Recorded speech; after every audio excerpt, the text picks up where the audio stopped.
Hey, good afternoon, everyone. How's it going today? So what am I working on now? I've got a 2018 Jeep Grand Cherokee with a 3.6. Customer dropped it off complaining of a noise underneath the hood, like a whirring type noise. So I already diagnosed it. It's a water pump. But let me show you how I diagnosed it, because some of you may not know how to do this. And then I'm going to show you how to change the water pump. It's pretty simple on these, if I'm not mistaken. I haven't done one yet, but I don't think they're that hard. So anyway, here's the vehicle. Right here, here's the 3.6. And let's start it up and let's listen to this noise that it makes. Now this is a push start, so I actually gotta press the brake pedal to start it.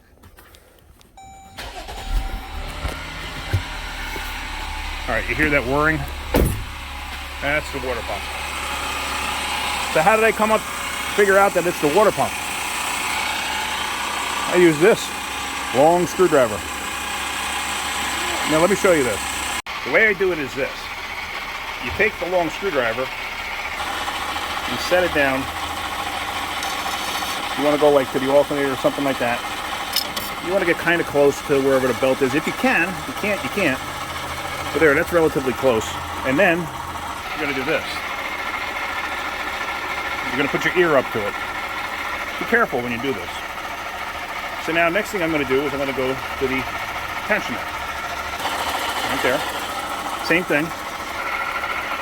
I'm going to listen. Then I'm going to go to the water pump. Right to the top of the water pump there. Right there. Ooh, yeah. Ooh, doggy. That's loud. So I know the noise is coming from there because I checked everything beforehand. Now, the reason I say be careful. Years ago, I was working with somebody. Very knowledgeable tech, too. One of the best I've ever met. He was underneath an S10 pickup truck, doing the same thing, trying to listen for a noise. He actually slipped and stuck the screwdriver into where the flywheel is, and it caught the teeth on the flywheel, and it bang, it hit him right in the ear, knocked him out. He wound up with a concussion. He was vomiting the whole 9 yards. It was not a pretty scene. So that's something, be careful. I do recommend you getting a stethoscope. You can get stethoscope from Harbor Freight, off of Amazon.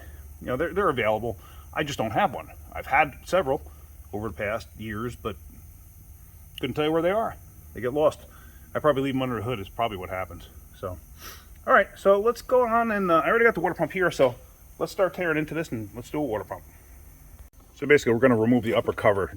There's this little shield here. There's a 10 here that I already took out, and then this whole cover pops up.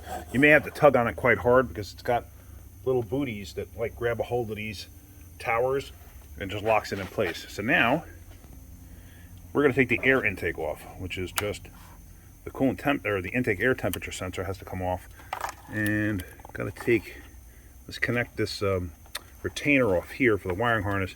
Got to undo the hose clamps here, and this thing should come out, I believe. I'm not 100% positive. It's been ages since I had one of these apart. When I worked at Chrysler, that was, last time I worked there was 2018, 2019, 2018, something like that. So there with that hose clamp off, connector off, I got that off of there. This thing pops up. It's just got one of those rubber booties that catches one of the towers there, and this whole thing comes up and out. Now, you might be able to do that job, you know, by sneaking underneath it, but you know what? I'd rather take more stuff off and have more room to work than anything else. So now this vapor line here, or vacuum line here, this type, you squeeze it, and it should be, yeah, pull, comes right off. So then let's get this out of the way, like such. And we're going to stick this somewhere where it's not going to get hurt or damaged or anything like that. And you want to make sure you don't break it either. So we'll stick it off to the side there somewhere. And let me go look at the new pump. I want to see what the new pump actually looks like so I know what I'm dealing with here. Now, judging by the way the new pump looks, I'm going to have to take this electric vacuum pump off. And it looks pretty simple. It looks like it's got these two 16mm or 5/8 bolts here. Take those off, get this out of the way, and the pump runs up underneath this from what I can tell. The other thing is I'm going to have to take that lower shield off. That pan down there, I'm going to have to take that off. So I'm going to have to put this up in the air because the drain is right there. Or if I take the hoses off, they're right there, they're right above it, so it's just going to make a mess and go all over the place. So let me get the pump out first, and then let me put this thing up in the air, and then we're going to go from there. All right, that pump was just 2 bolts, 1 electrical connector, and then a couple of push clips that held this tube down to it, because this is a coolant tube. I don't want to open it up yet. Oh, there was one 10 millimeter that holds this tube to the bottom side of that bracket, but no big deal. So now you can see the water pump runs all the way up to here. So now I'm going to put this thing up in the air. I'm going to take that lower shield off, so this way I can just take the hoses off and dump the coolant out that way. I'm not going to bother with the drain on the radiator, because I can tell you honestly, many times taking a drain out of the radiator creates a problem. They have O-rings on them, and I've seen the O-rings split. You don't realize it. You put it back together, you think everything's fine, go down the road, and a couple days later, the customer comes back saying, I got coolant dripping. Yeah, from the drain cock. So I try not to open them if I can at all avoid it, unless I'm doing a situation where I'm replacing the radiator, then I don't care, or something where I'm just disassembling a car for good, then I don't care. So let's put this up in the air. Let's get that lower shield off. With the shield off, I actually started poking into the hose here, not poking into it, but like pulling the hose off, and basically I got my tool in here to like separate it, and this way the coolant started to spew out through there. So I didn't want to just pop the hose off and have the stuff go all over the place. So you can see I got my drain pan underneath there catching whatever I can. So at least this way I can start to drain it out and get like the majority of it out that way without making a massive mess. So now I'm just going to tuck this down. Try to drain out what I can. Now I'm going to take the lower hose off and see if I can't drain out what I can that way. Okay, sorry if I came off of that. And now the coolant is completely drained out. So now I'm going to take the belt off.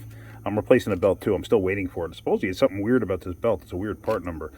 Nobody seems to be able to get it. Even the Chrysler dealer doesn't have it. Go figure that one out. So pretty simple. It's just a 3/8 square there, and you tension the belt, tension that way, and then the belt will come right off. So let me get the belt off, and then I can start worrying about getting the water pump off. I took this hose loose. This way I had some room. You can't really move it out of the way. I don't even know where it's attached down there somewhere. I'm not going to worry about that. I'm just going to leave it where it is. But it just gives me a little extra room, that's all. This idler has to come off too. That looks like a 13. So let's get going with this. Now I got the belt off. I like having the new pump handy to me, especially if it's something I've never done before. So this way I can kind of see where the bolts are. You use this, you can kind of get an idea of where all the bolts are. So this way I can reach down there and start taking stuff off without having to worry too much about it. Because I've seen it where people will miss a bolt and they're sitting there prying on it, trying to figure it out, and then they snap the dang thing coming apart. So let me start getting the bolts out. There are a couple of 13s, a 16. I got to get that 13 idler pulley out. And yeah, we're just going to do all that and get this thing out of here. Now let me see. Yeah, you can hear it. Yeah. Ooh, that thing's loud. The coolant was nasty too. I don't know if somebody added something to the coolant, but it kind of had like a weird tinge to it.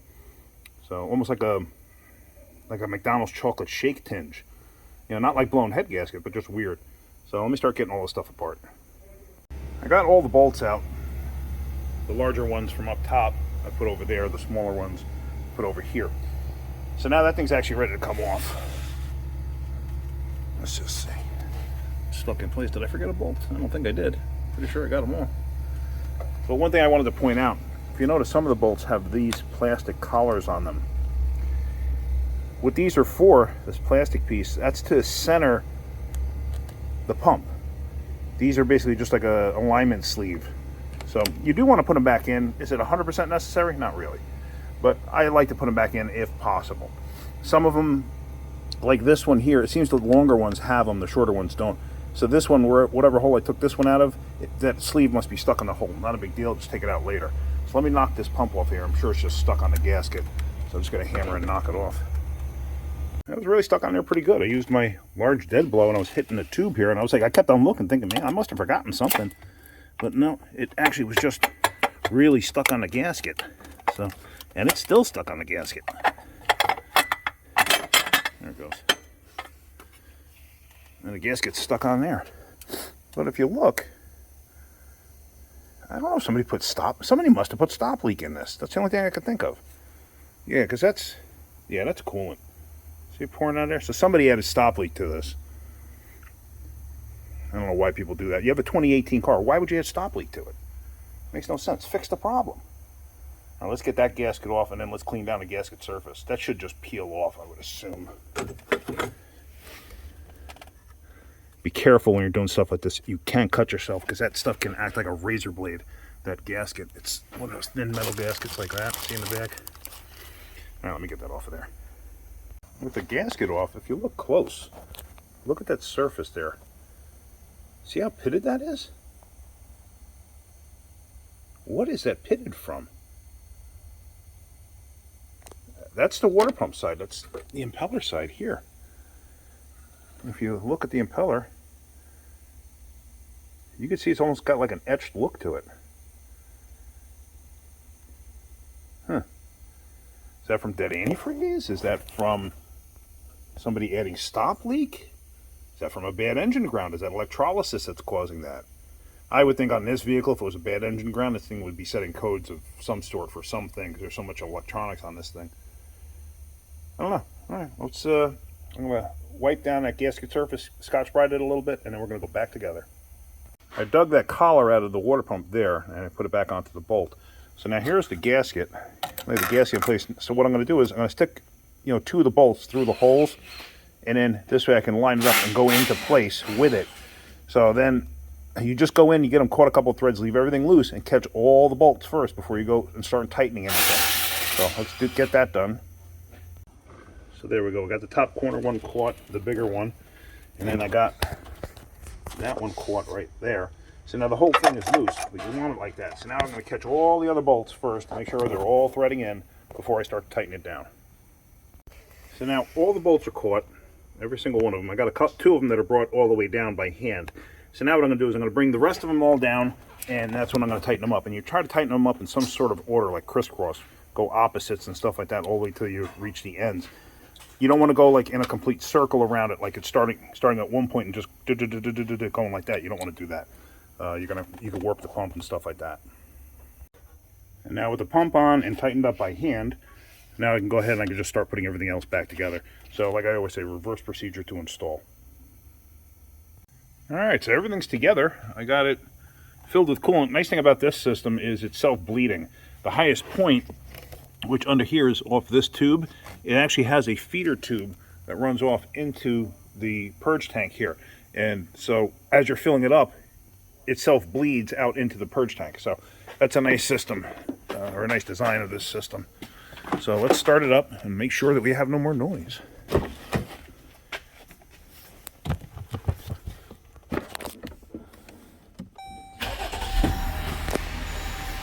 Oh, nice and quiet. That's what I like to hear. Nothing. Other than just the engine running. So yeah, the old pump there, somebody had put, or not the pump, the cooling system, somebody had put bars leak or some kind of a stop leak in it. You got a 2018 vehicle. Fix the darn thing. It's worth money. Here's the old pump. And you can see that's the mud coming off of it. And then if I spin it, yeah, it's loud. It's loud. Alright.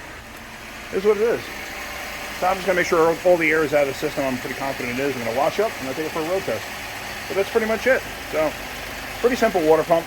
The belt was kind of hard to get. Nobody had it. Had to be special ordered. So that's what I was still waiting for, because I looked at this yesterday.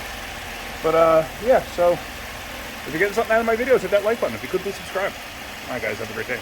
Keep wrenching.